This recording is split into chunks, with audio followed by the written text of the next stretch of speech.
atenienses, né? Cidadãos gregos. Aristóteles não era, ele era de estagista.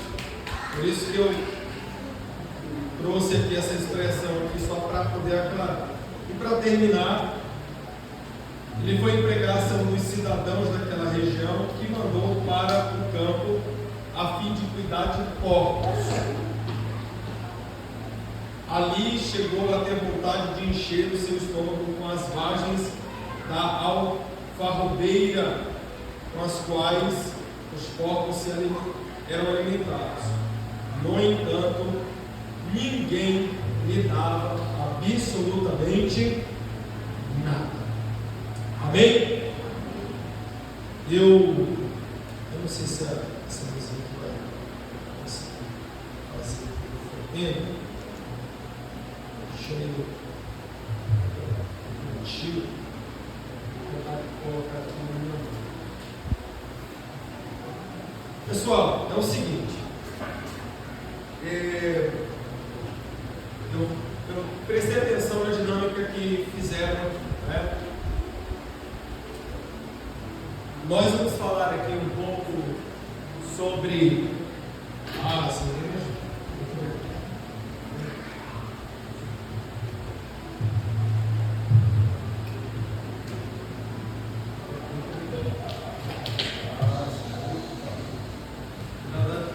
Dando até para dar glória de pé.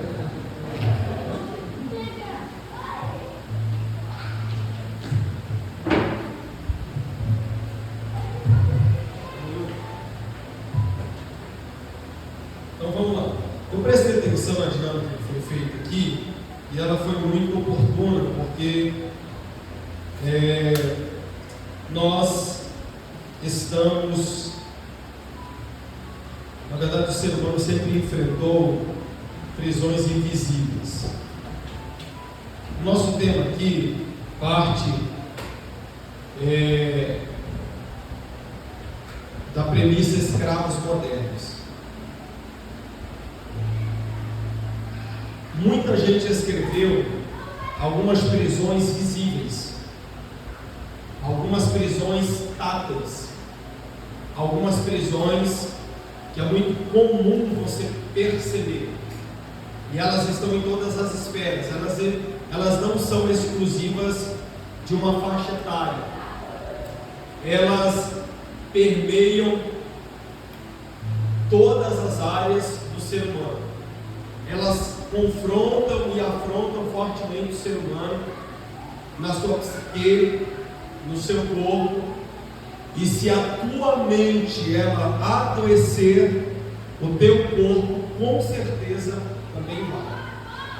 Então, quando alguém escreveu, e você não escreveu errado, e eu também não estou fazendo nenhum tipo de correção, mas quando alguém escreveu vícios, prostituição, vícios do cigarro, da bebida, da droga, são prisões.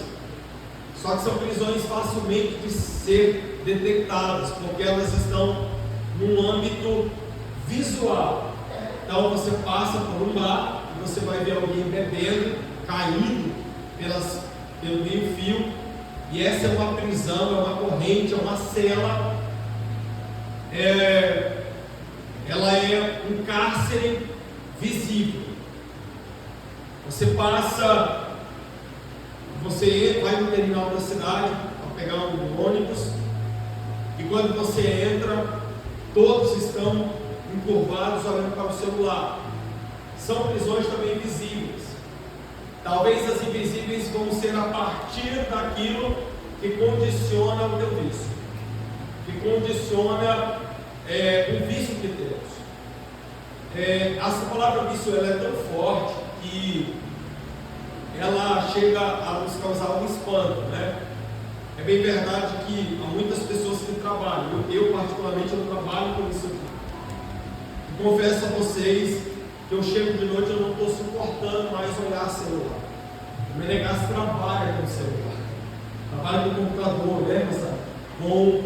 Ele trabalha com isso diariamente. Não sei se tem mais alguém aqui que faz isso. Mas eu, Melquisedeque, quando eu chego em casa, eu não dou conta de olhar o celular. De tanto que eu fiquei o dia inteiro, resolvendo alguma coisa, literalmente trabalhando com isso aqui, ou com isso aqui. E de fato, quando isso aqui é sacado da minha convivência, eu dou graças a Deus. Um dia eu saí para o trabalho e esqueci o meu celular. E aí a minha esposa mandou mensagem para um colega de trabalho meu que me avisou. Aí eu falei assim, diga para ela, graças a Deus eu esqueci o celular. De tanto que já não me fazia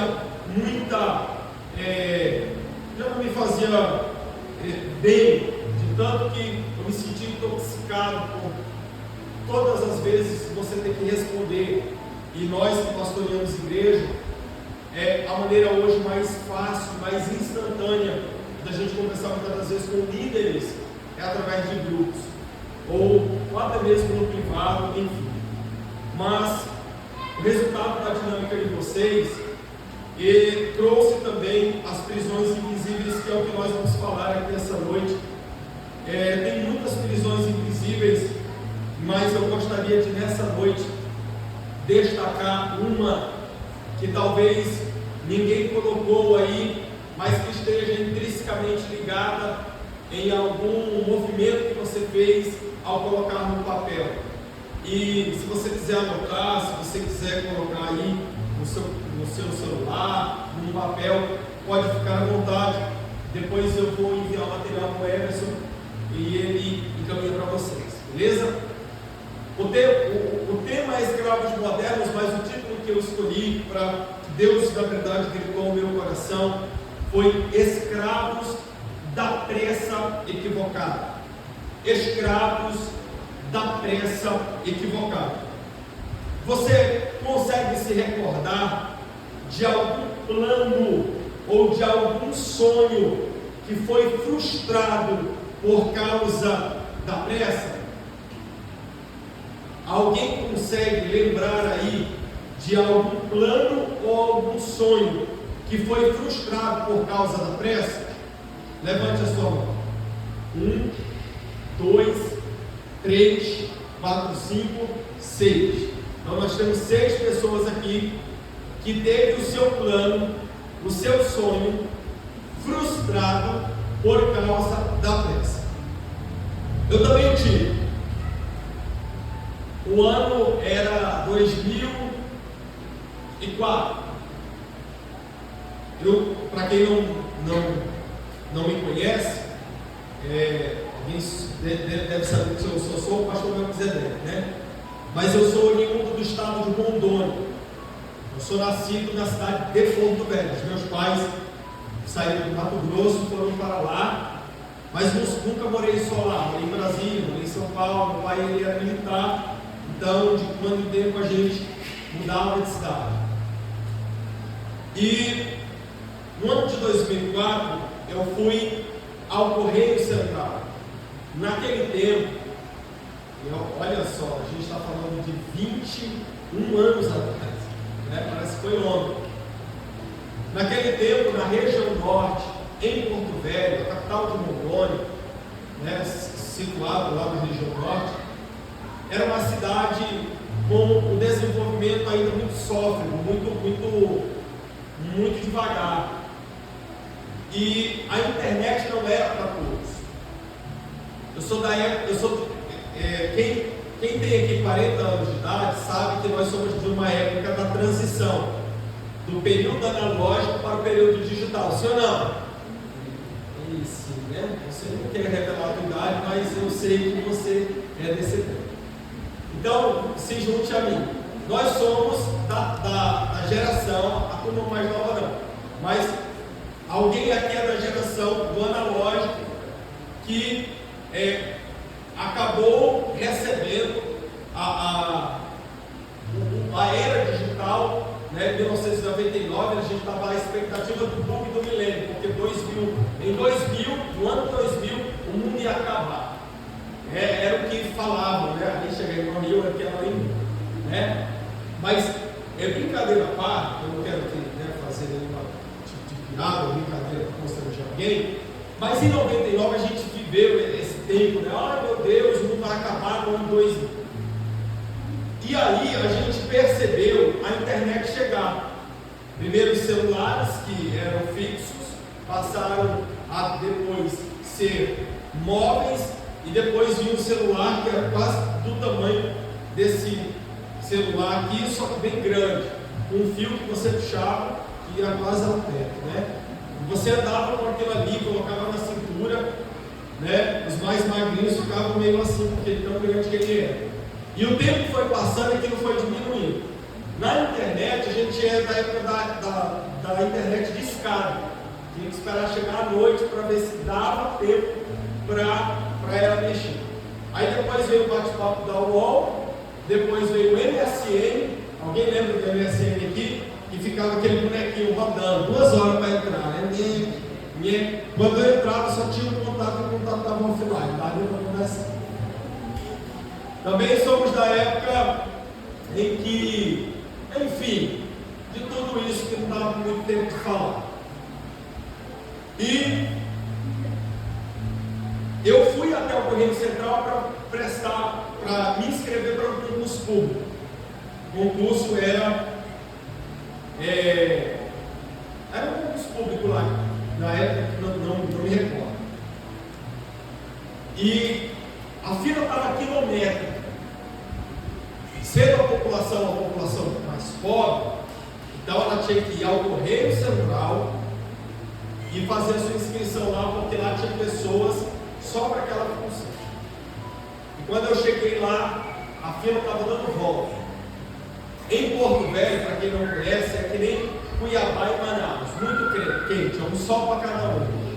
É muito quente. Lá é tão quente que se você não tiver um troco na mão, tu compra o picolé, o sacolé, antes de tu pegar o troco, ele dissolve na tua mão de tão calor que aquele trem. E o sol estava escaldante, era meio-dia, e eu não vi a hora de entrar dentro da agência, porque estava muito quente, só lá tinha ar-condicionado. E quando eu entrei na porta, eu fiquei esperando minha senha. Tinha muita gente. E eu fui, fiquei cerca de quase 2 horas esperando a minha senha chegar para eu ser chamado. Quando chegou na minha vez, com todo respeito aos prioritários, mas eu acho que todos os prioritários de Porto Velho bateu lá. Gestante, cadeirante, mão do céu, eu não dava conta. Eu disse, mas meu Deus do céu, não vai chegar nunca a minha vez. E quando eu vi aquele idosos indo, gestante indo, eu me irritei de uma tal forma que eu peguei o papel da senha, amassei. Eu não vou mais esperar nada. E eu era o próximo. E eu saí. Quando eu cheguei na porta, a minha senha tocou. Quando eu olhei, já tinha um que foi no meu lugar.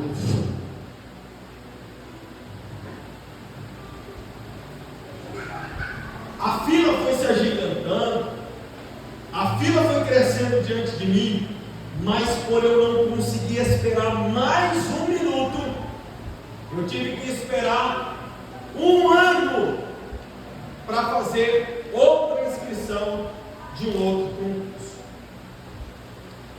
Moral da história, eu nunca tive sucesso quando eu fui apressado para resolver os meus problemas.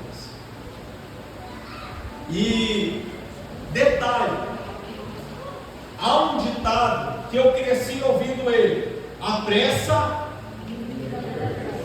Então você ouviu também, né? Vem comigo na Bíblia. Lucas 15, versículo 12. Alguém lê aí de novo, rapidinho.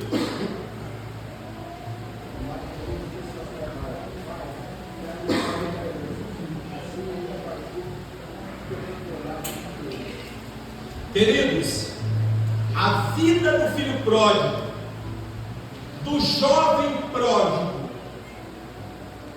ela foi deformada por uma escolha alimentada pela pressa equivocada. A vida desse jovem ela foi deformada porquanto ele não soube esperar. O primeiro movimento que esse jovem vai fazer, a primeira atitude que ele vai fazer, é uma atitude imprudente. Ele vai pedir parte da herança que lhe cabe.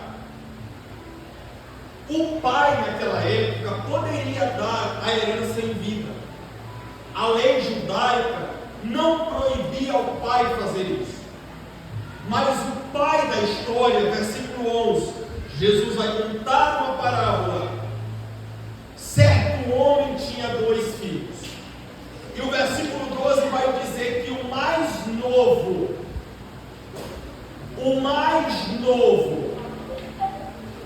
ele pediu parte da herança. Aqui no Brasil, na América Latina, alguém que é rico, alguém que tem posses, vai deixar um testamento. E o testamento ele vai ser lido após a morte daquele que tem a posse das suas propriedades, das suas herdades. E os sucessores e os herdeiros só vão se apropriar da herança quando o testamento é lido. Note que esse rapaz pede a herança antes do pai morrer. No coração daquele jovem, daquele moço, o pai já tinha morrido faz tempo, o irmão já havia perdido o sentido, a casa que ele morava já não tinha mais graça, ele já não queria mais saber de cheiro, de bode, de ovelha, de vaca, ele estava cansado. O negócio dele agora é pegar a herança e dizer assim, ó, pai, me dá parte da herança que me cabe, porque o negócio é o seguinte, eu quero aventurar, eu quero sair, eu quero conhecer o mundo que está além das cercas. O pai poderia dar herança, sim ou não? Poderia. O texto vai falar que quando o filho mais velho vai chegar e vai ver a festa, ele vai dialogar com o pai, e ele vai dizer assim, por que está acontecendo essa festa aí? Porque o filho mais velho era ele que organizava a festa. Era ele que organizava a festa. Isso aqui, irmãos, é tradição judaica, tá? Eu sou judaizante. Eu estou falando aqui um pouco daquilo que de fato aconteceu, pelo contexto de Jesus. Essa parábola é uma das mais judaicas. Esse moço novo aqui, ele é o símbolo do judaísmo. E Jesus está falando aos judeus que têm coração fechado. Então, o mais velho era o anfitrião. Só que quando ele foi trabalhar de manhã, ninguém falou para ele que ele teria que voltar a uma certa hora do dia para preparar a festa.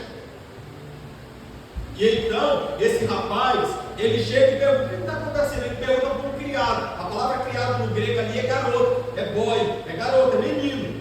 E aí o menino falou assim, ó, o teu irmão, e ele é assembleiano, hein? Porque se ele fosse batista, ele perguntava assim para o rapaz assim, ó, ei, o que está acontecendo aí? O teu irmão chegou, só isso. Eles são, né? Agora o assembleiano ele é mais agitado, né? Não é verdade? Ei, o que está acontecendo aí? O teu irmão, é festa para o teu irmão. E ele chegou, e ele perguntou para outra filha, ele sai falando tudo.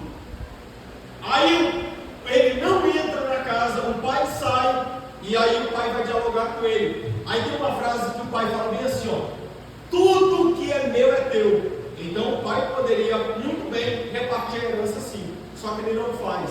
Enquanto isso, lá atrás, o mais moço perde a herança, porque já tinha perdido o amor do pai, o amor para o pai, né?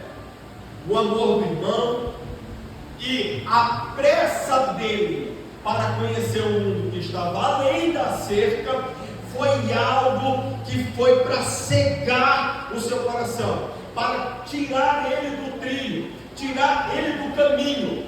Foi e pegou ele e colocou uma algema nele, colocou um cárcere nele, colocou uma cela nele, colocou ali uma prisão na frente dele, a fim de cegá-lo, a fim de fazer com que ele não agora entendesse que o mais ficar em casa.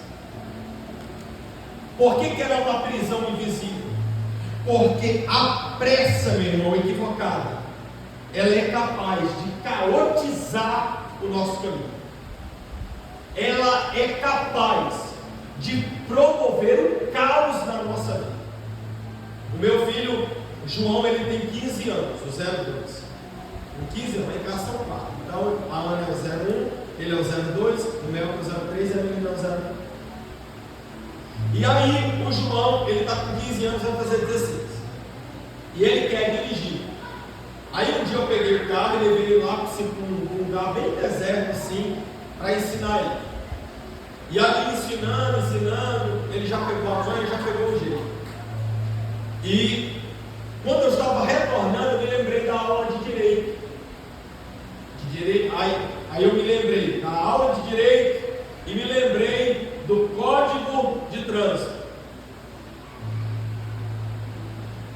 E o Código de Trânsito, Código Brasileiro de Trânsito, né? Fala que se ele for pego dirigindo, quem vai ser responsabilizado sou eu. Então eu não posso pegar a chave do meu carro e entregar na mão do João, para o João dirigir. Ele precisa aqui no Brasil esperar chegar até 18 anos. Vem comigo na Bíblia, Gálatas capítulo 4, versículo 1. A Bíblia diz bem assim: que enquanto o herdeiro é menino, em nada ele difere do que? Do escravo. Por quê? Porque enquanto ele é menino, ele precisa de tutor, ele precisa de alguém para auxiliar, correto? Se ele precisa de um tutor e de alguém para cuidar dele, ele só pode ter acesso a tudo que é dele quando ele atingir a maturidade. Aí eu te pergunto, quando é que nós vamos atingir a maturidade para podermos acessar tudo aquilo que Deus já nos deu por herança? Mas como assim, pastor Mel? Eu venho te lembrar uma carta de Paulo aos Efésios, capítulo 1, versículo 3. Bendito Deus e Pai de nosso Senhor e Salvador Jesus Cristo, o qual já nos abençoou com todas as sortes de bênçãos nas regiões celestiais. Ei, querido, é tudo teu e meu, é só a gente acessar. Sabe por que a gente não acessa enquanto é adolescente, jovem, idoso, criança? Porque nós somos imaturos espiritualmente. Mas quando nós atingirmos a maturidade, nós vamos poder acessar tudo aquilo que Deus já nos deu. Então vem comigo. Ele está cansado da convivência com o irmão, ele está cansado da casa, ele não tem mais amor do pai, né? Não da parte do pai, mas ele não quer mais nem saber, e ele vai na contramão, na correria desenfreada, na pressa equivocada. E isso é uma cela, porque se você é precipitado, se você é, filha, precipitada, você pode perder as bênçãos do Senhor. Às vezes nós vamos colecionando a apatia pela nossa casa, pela igreja. Nós vamos colecionando a ponto de nós nos afastarmos daquilo que de fato Deus nos colocou no lugar certo para viver. Preste atenção. O filho mais velho, eu contei para vocês que ele voltou do trabalho.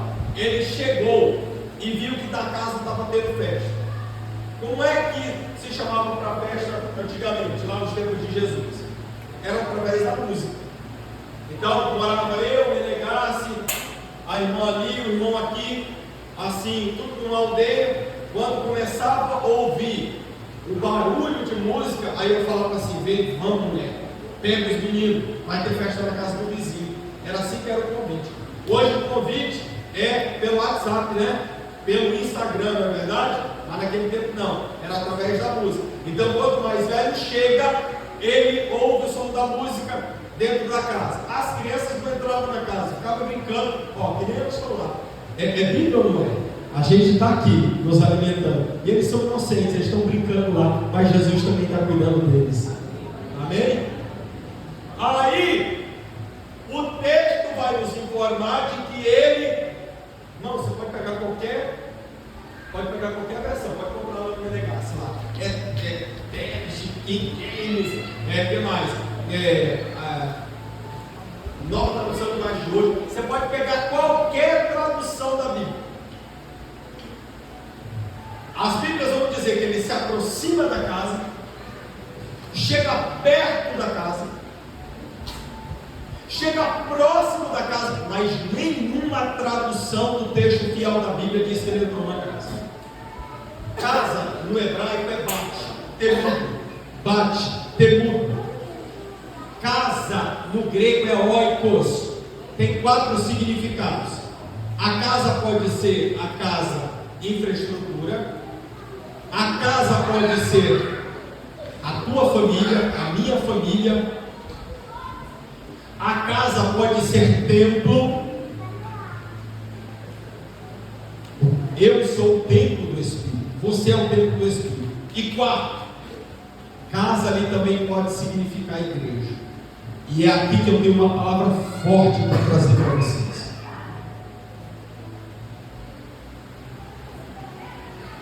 Se casa, oikos no grego, pode ser casa infraestrutura, casa família, templo do Espírito, meu corpo é o templo do Espírito, e pode ser igreja, eu tenho que admitir que existe uma quantidade de adolescentes, de jovens, que preferem aventurar lá fora, preferem sair da casa, sair da igreja, nem entrar na casa.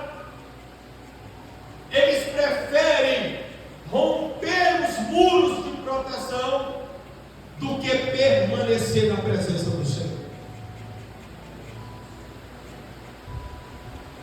A pressa equivocada, ela nos afasta da direção de Deus. A pressa equivocada, ela nos cega, ela nos leva na contramão. A gente já justifica com uma frase pronta. Nós estamos tão apressados que a gente diz: eu não tenho mais tempo para nada. Você já ouviu alguém dizer: rapaz, essa semana eu nem consegui ler a Bíblia? É porque ele está fora da direção. Porque para Deus falar contigo, meu amigo, só tem 2 coisas: orar, falar com Ele, e Ele fala contigo e ler Bíblia. Aí Ele fala com você.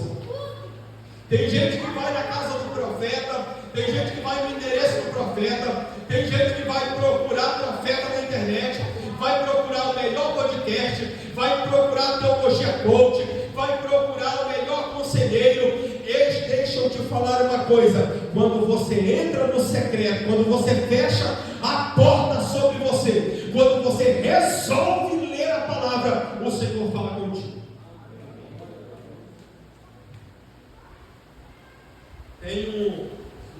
Tinha um homem, né, já morreu agora, o saudoso pastor Davi Miranda, não sei se alguém conheceu ele aqui, ele era deusão.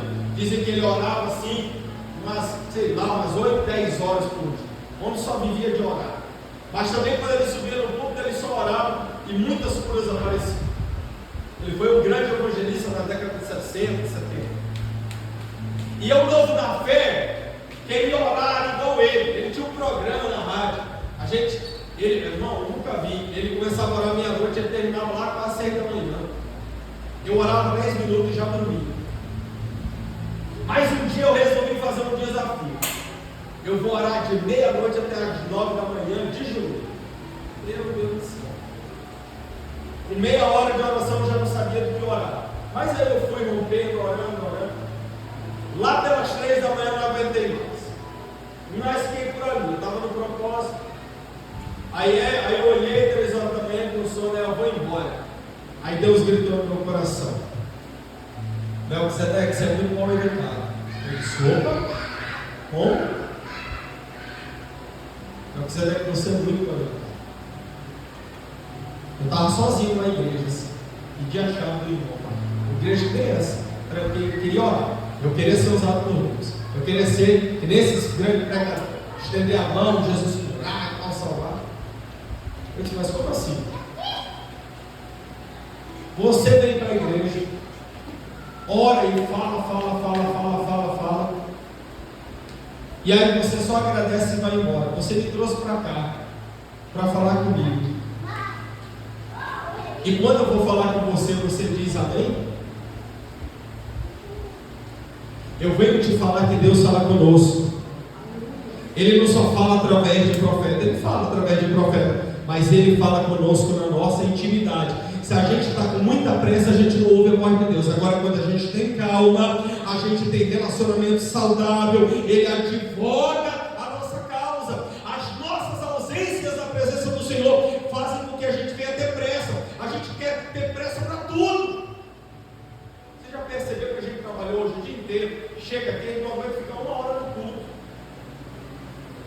Aí um dia eu fui pregar, não vou dizer o campo, meu Deus, eu fui pregar num campo aqui, um evento grande, e eu ouvi um camarada falar, um obreiro falar, rapaz, esse negócio de escola dominical tem que acabar, porque domingo é o único dia que a gente tem para descansar. Eu olhei para ele e disse, irmão, pelo amor de Deus, não pense assim, você só está cansado, porque exatamente você trabalhou 6 dias na semana. Oxalá que você tivesse tempo para fazer 6 dias na semana a obra de Deus. Mas infelizmente a realidade para nós não é assim. É por isso que para nós é mais difícil. Para nós a gente paga o preço mesmo. Não é aquele preço da cruz, não é isso. O preço quem pagou, o preço foi Jesus. Eu estou dizendo o preço mesmo de tu ir para a oração, de tu ir para o jejum, de tu ir para a consagração, de tu ficar numa igreja até 10 horas da noite, clamando a misericórdia do Senhor, carregando o filho no colo. O reino de Deus é tomado por esforço. Tem que ter paciência, tem que entrar pela porta estreita. Eu vou fazer 40 anos de idade, 90. Está convidado. Vocês estão convidados. Todos. 19 de novembro. Seja 15 de novembro. Eu comecei muito novo. Você acha que eu não enfrentei dificuldade? Luta da adolescência? No começo da juventude? É claro que a gente enfrenta. Só que vale a pena você permanecer fiel. Porque um dia vão te perguntar bem assim: ei, valeu a pena? Que nem me perguntaram semana retrasada. Pastor, valeu a pena ir de cooperador, pastor? Eu olhei para trás e disse: valeu a pena. Aí, esses dias, eu vi o vídeo da consagração pastoral. Fui consagrado pastor em Londrina, pela convenção. Eu me lembro que na hora que eu dobrei os joelhos, passou um filme na minha cabeça. Nós não temos opção. Desviar não é uma opção. Ir para o mundo não é uma opção. Você sabe por quê?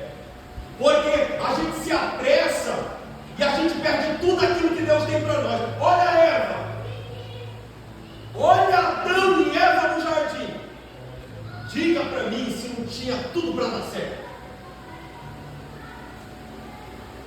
Jardim, fruta, rio, peixe. Já tinha emprego, porque ele tinha que dar nome, ele era mordomo, tinha que dar nome para os animais, né? Cuidar do jardim. Diga para mim, árvore da vida, rio da vida, tudo, uma bênção, meu irmão. Não, rio da vida não, está no céu. Mas tinha lá 4 rios lá. Gion, Pison, Tigre e Eufrates. Passavam por dentro do jardim. Aí Deus deu uma ordem para eles: ó, não toque na árvore que está no meio. Irmão, eles podiam comer jaca, sim ou não? Sim. Podia comer uva, sim ou não? Sim. Podia comer maçã? Sim. Não, que era fruta do pecado. Não, né? Maçã é da idade média. Não podia comer maçã. Ninguém sabe o fruto lá, não está lá. Poderia ser o morango do amor, né? Mas também não era, né? Vocês gostaram, né? Tinha maçã para a vida toda, né? Para inventar agora, então. Vamos ter que inventar a jaca do amor. Tinha um monte de fruta para comer. Aí a serpente endemoniada que era, estava não é que era, mas o demônio entrou dentro dela. E ela falou: olha, irmão, se um animal falasse comigo, eu corria. Mulher tem coragem, é possível. Ou ela conversava pouco com o Adão, né? Não é possível. Como que eu acertei? Dizem que ela tinha até medo, ela andava, né? É o que fala. Porque a Bíblia diz que depois Deus amaldiçoou ela, teve que rastejar. Isso aqui, não estou falando deles. Aí, o que ela faz? O negócio assim, que é verdade, que se comer aí e tal, ele deturpa a palavra de Deus. Por que ela não respondeu assim, peraí, eu nem te conheço, já está falando, deixa eu perguntar para o Criador na viração do dia, se a gente confirma o negócio. A pressa já foi levar ela a pegar a fruta, já comer, já deu marido. O marido nem perguntou que fruta era. Mas chupeta na cabeça era ele. Mente fraca. Aí como? Olha o que Sara fez com Abraão. Vai, entra, Agar, deixa ela te dar o filho. Quem sabe é o filho da promessa. Não se precipite. A pressa é uma prisão invisível. Os escravos modernos estão em celas. Por quê? Porque estão cegos, porque querem fazer as coisas instantaneamente. Eu tinha uma priminha que agora ela já está adolescente. Quando ela tinha 3, 4 anos, um dia eu estava lá na casa do meu tio, fui passeio lá para dar um abraço dele, comer lá, tomar um café. Ela chegou para mim e disse, ela chamava de tio. Ela disse, tio, eu já sei cozinhar. É mesmo, né? Aí ela me pegou pela mão e me levou lá na cozinha. Aí ela foi lá no armário, abriu o armário, pegou um Nissin hoje. Abriu, colocou na panela, colocou lá no micro-ondas. 3 minutos depois ficou pronto. Na cabeça da minha prima, cozinhar é uma coisa que levava 3 minutos. Mal sabe ela que cozinhar leva tempo, é um processo. Esaú, ele nem parou para pensar que ele estava negociando o inegociável. Não negocie a tua honra, não negocie a tua posição. Na escola você tem que ser crente. Os teus colegas da escola precisam olhar para você e sentir desejo de ser igual a você. Não é você que tem que ser igual a eles. Eles têm que olhar para nós e sentir desejo de estar na igreja. Pastor, mas isso é difícil mesmo. Mas o Senhor Jesus nos chamou para sermos luz do mundo e sal da terra. Eu te pergunto, que prisão tem tentado frear você, fechar você? Eu vou partir para o encerramento, mas deixa eu te falar aqui uma lição. Primeira lição: a pressa mudou o apetite daquele jovem. Pode anotar aí, a pressa mudou o apetite daquele jovem. Ele tinha tudo na casa dele. Aqui na AD São Clemente, você tem congresso, depois tem um almoço, todo mundo compra. Tem congresso de jovem, depois tem uma pizza, todo mundo vai. Na tua casa tu vai chegar, comida às vezes da mamãe já está pronta. Aleluia, né? Eita glória. Só que aí o jovem decide para o mundo.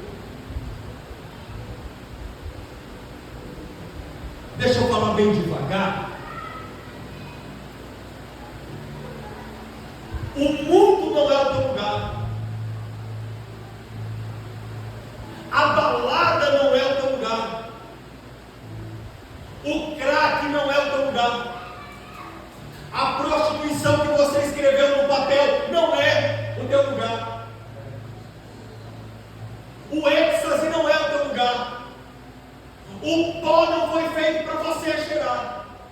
O pote não foi feito para você esconder no fundo da tua mochila. Eu sinto Deus nessa palestra aqui. Eu sinto Deus nesse papo aqui. Aleluia. O cigarro, a bebida, a maconha, ela não foi feita para você. O nude, a pornografia, ela não foi feita para nós. Você tem que ser diferente mesmo. Eu atendi uma adolescente minha, junto com a minha esposa, é claro. Ela chegou para mim. Você sabe o que ela falou para nós? Ela disse assim, ó: eu só queria ser popular na escola como fulana era. A gente olhou para ela, irmã Sara, delegasse. A gente abraçou aquela menina, 14 anos. Você é linda do jeito que Deus te fez. Você é jardim fechado de Deus. Você não precisa ser popular coisa nenhuma na escola. As pessoas vão olhar em você e vão ver que você é diferente. Elas podem até não colocar você no pedestal, mas o teu nome está escrito no livro da vida. Você acha que eu estou falando alguma besteira? Eu fui pregar num congresso de jovens em Brasília. Congresso de jovens, fui pregar lá na Finlândia. Mas não é a Finlândia, é um país não. É Finlândia, é o final da Ceilândia. É uma cidade lá do Brasil. Igreja enorme. A juventude de quase 130 jovens. Aí eu cheguei lá, preguei, glória a Deus, aleluia, salvação, batismo, coisa boa. Aí espero o pastor que vai jantar, né? Então tá. Daqui a pouco o pastor sai. Quando nós estamos assim, na grade assim, do portão, que nem vocês aqui. Olha para essa igreja aqui. Olha para essa igreja aqui. Acho que eu vou mudar para cá. Aquela cabeça parece que a gente está num salão. Aproveite isso aqui, tá? A gente está num salão, bem pequenininho. Você já foi lá. Tem coluna e tudo lá. O salão não basta ser pequeno. Tem que ter 2 colunas e uma sala dentro do salão. Uma cozinha e 2 banheiros. Você imagina que na nossa ceia agora, a nossa igreja tem capacidade para 80 pessoas sentadas. Tinha 112 na última ceia. Não consegui nem respirar. Está sufocado. Você vem de ventilador lá para comprar contigo. 12 prestações. Meu Deus. Aproveite isso aqui. É a primeira vez que eu pastorei a igreja de salão. Sabia disso? Eu e a André, a gente já pastoreávamos lá em Rondônia. Pastoreamos em Cianorte. Igreja assim, tempo. É legal, daí tem um anexo, fecha o portão, as crianças ficam brincando. Lá não. Mas meu irmão, ela chegou na porta, uma moça, mais ou menos 1,5 metros, esquélita, cabelo cortado aqui, ó, no topo, suja, maltrapilha, uma sainha bem pequena, chinelinho de dedo. E em Brasília, para quem não sabe, é clima de deserto. De dia está muito quente, à noite a temperatura cai. Não cai como no Paraná, mas para os padrões de lá cai. E estava um ventozinho frio. Só para você ter ideia, 15 graus em Brasília é um frio absurdo, porque lá é muito quente de dia. É clima de deserto. E quando ela chegou perto, ela disse: pastor, era um amigo meu, Eduardo. Ele disse: pastor Eduardo, eu disse: Eduardo, me dá R$5. Ele olhou bem para ela e disse assim: Tina, é você? E ela estava se tremendo. Eu preciso de R$5. E eu, inocentemente, olha para você ver, eu tinha R$5 no meu bolso, eu quase puxei para dar para ela. O pastor fez bem assim. Ele disse: Eduardo, eu preciso de Tina. Eu pego você, falo para a Vilma te levar lá para casa, ela te dá um banho, a gente te dá comida, tem um quarto para você. Não quero, eu quero R$5. Me dá, Eduardo. E começou a ficar bravo. O pastor tirou R$5 do bolso, abraçou Tina, beijou ela. Ela pegou os R$5, amassou na mão e andou. Só que antes de andar, ele fez uma oração. Fomos comer. Ele me contou a história. Cristina foi uma das maiores líderes de juventude da cidade distrital de Ceilândia, da cidade satélite chamada Ceilândia. Aquela igreja que eu preguei, mais de 50% dos jovens para a qual eu preguei, ela tinha ganhado para Jesus. Todos os domingos, todos, ela saía com um grupo para evangelizar. Essa menina ganhou mais de 50 jovens para Jesus. Só ela lotou uma ala inteira da igreja. E num desses evangelismos, um jovem, bem aparentado, bateu o olho nela e foi tomado de uma paixão absurda. Fingiu que aceitou Jesus, começou a participar da igreja, dos cultos dos jovens, só para poder namorar com ela. Ele ficou um tempo, e com a sua lábia, e com a sua falsa aparência, ele conseguiu ludibriar ela. Tina começa a namorar com ele, e ele vai forçando a barra, e ele vai empurrando a porta, e ele vai,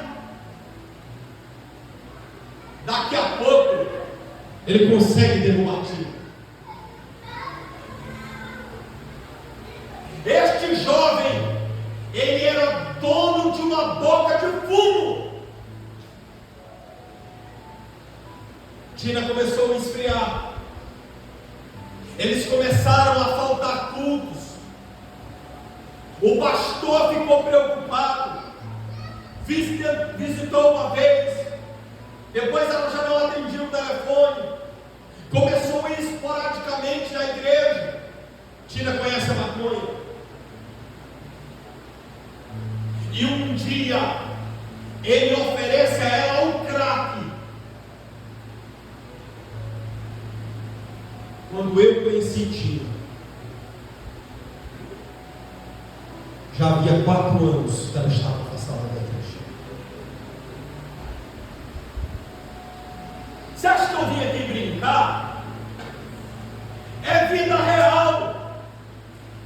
Quando eu tinha 12 anos, eu jogava futebol pelo SESC. Eu jogava futsal, eu fui jogar numa cidade, no infantil, onde me ofereceram cigarro de maconha. E um colega meu disse: mexe com ele, não era da igreja. E alguém olhou assim: se é da igreja, então ele é diferente. Seja diferente, não tenha pressa para as coisas do mundo.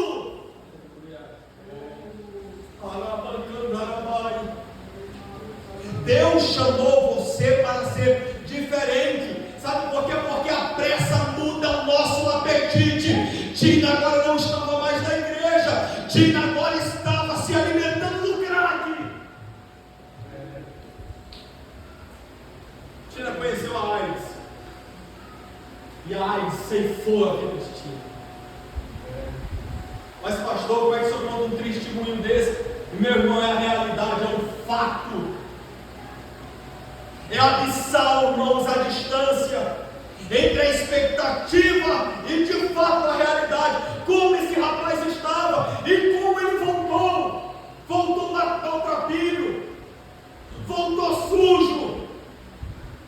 Ele desejou comer comida que só pouco comia. Ele desejou trabalhar em ofício que judeu não trabalhava. Ele não podia nem tocar em porco, a cultura, a lei não permitia. Ele desejou encher o seu estômago com as alfarrobas que os porcos comiam.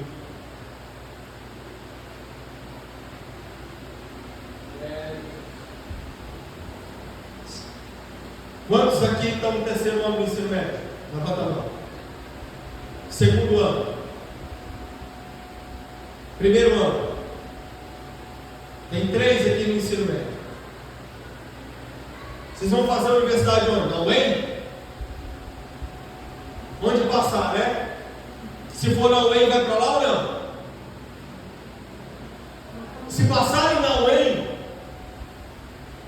eu sei que o curso de vocês está esperando vocês, mas muitos que entram lá, como em qualquer outra faculdade, estarão esperando vocês para propor para vocês algo que vocês nunca experimentaram. Vá na contramão. O Senhor os comprou. A gente cuida de vocês até 17 anos. Não é possível que em 3 meses numa universidade o diabo é capaz de sequestrar 17 anos que Deus abençoou a vida de vocês.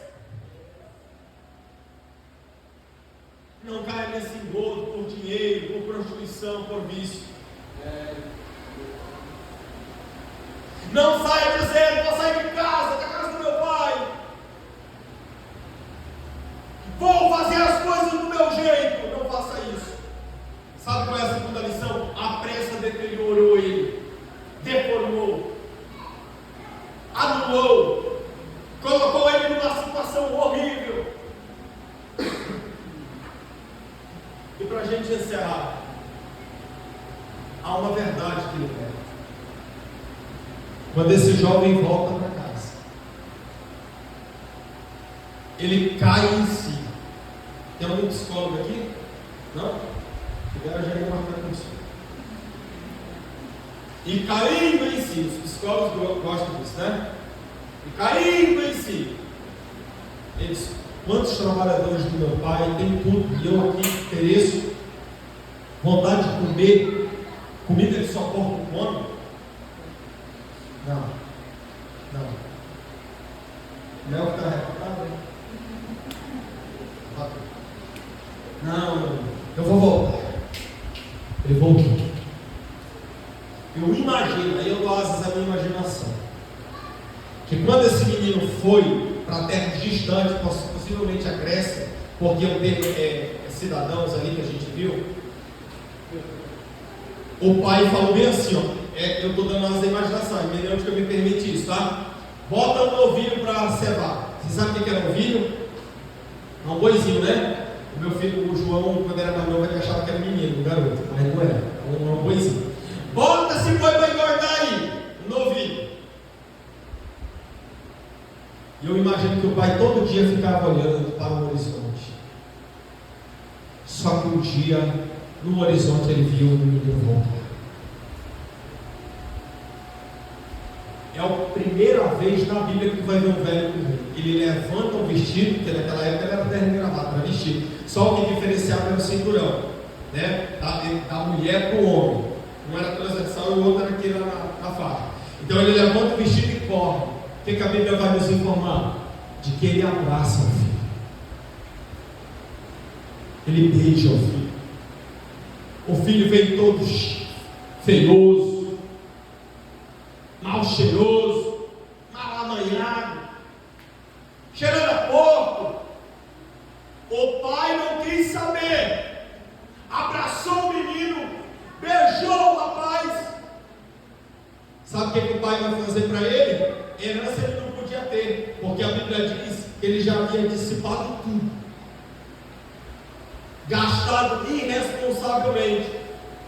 Só que o pai vai dar um anel. Anel no grego é crédito, com limite, mas o pai deu um crédito. O pai vai dar sandália. O menino vem descalço. Sandália no grego é naal, parca, significa encaixar. Deus sabe qual é a tua necessidade, conhece até o número que calça. O pai vai dar uma roupa nova para ele. O diabo dá como um brechó cheio de roupa velha para te dar. O teu Deus vai te dar o melhor. E túnica de José nunca derrubem. O que é para você, para você. O que é para ti não é para o outro. O que Deus reservou para você é para você. Não adianta. E o pai mandou matar o novilho, o bezerro cevado. Todo mundo comeu, todo mundo se alegrou. Há uma verdade que liberta essa noite. Há um Deus poderoso para nos livrar de todo mal. Vamos ficar de pé com a atenção dos nossos líderes. Eu falei até aqui aquilo que o Espírito Santo colocou no meu coração. Eu vou orar com vocês e por vocês. E depois, se vocês quiserem fazer alguma pergunta, pode fazer.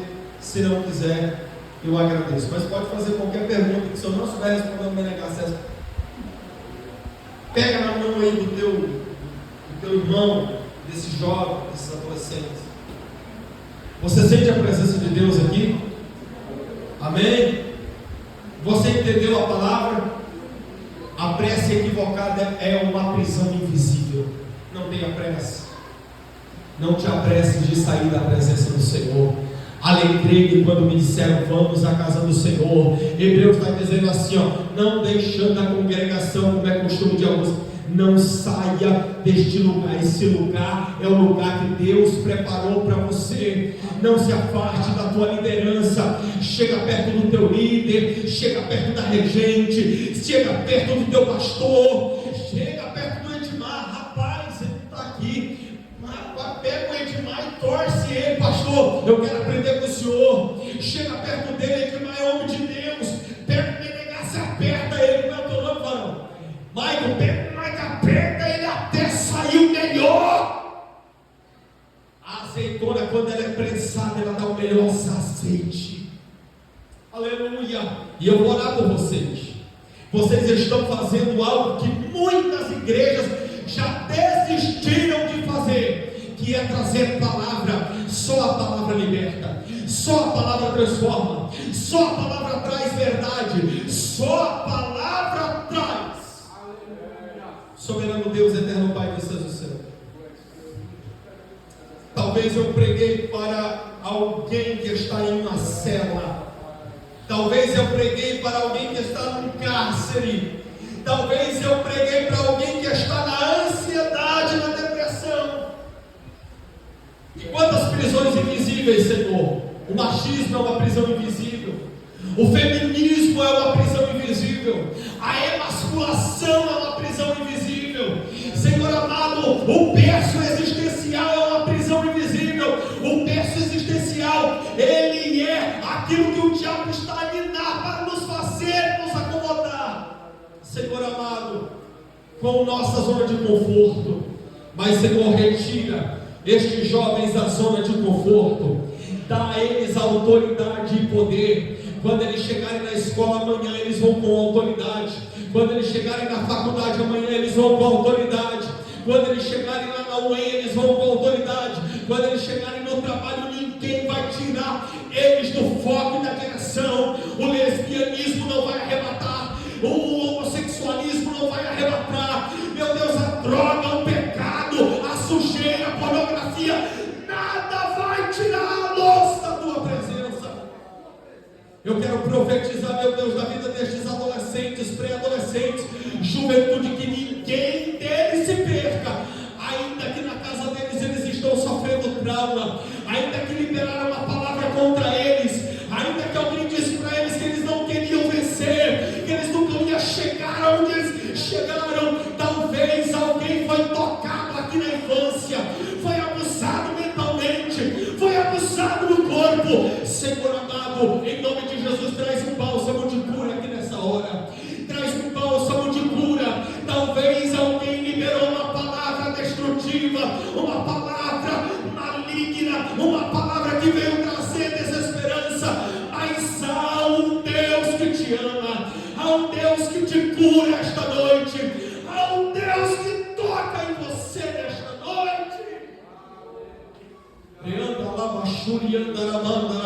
Em nome de Jesus. Amém. Aleluia. Alguém quer fazer uma pergunta? Amém ou não, amém? Não? Minha pergunta então vai essa. Glória.